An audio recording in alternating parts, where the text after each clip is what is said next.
Sa ibang balita, pumanaw na ang batikang aktor at komedyanteng si Prudencio Javier Clarion Jr. o mas kilala bilang si Dinky Du. Kinumpirma yan mismo ng kanyang anak. Mag-aalas 7:30 kaninang umaga nang pumanaw si Dinky. Walang dinetalye sa dahilan ng kanyang pagkamatay. Humiling naman ang kanyang anak ng panalangin para sa kanyang daddy at sa kanilang pamilya.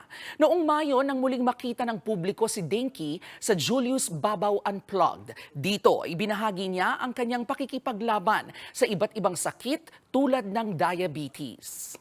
Kung abutan akong mamatay na ako talaga, ginagampanan ko pa rin pagiging Kristiyano. Pareho din eh. Mamatay o mabuhay, as long as your commitment is there, pwede pareho lang. Kaya sabihin mo lang sa akin kung kailan para makapaganda rin ako. Mga kapatid, ito po ang inyong K-Alaman Queen, Kalad Karen. Always remember na ang K-Alaman ay K-Yamanan. Kaya para sa latest showbiz news at dagdag impormasyon, mag-follow at mag-subscribe sa social media pages ng News 5. Okay?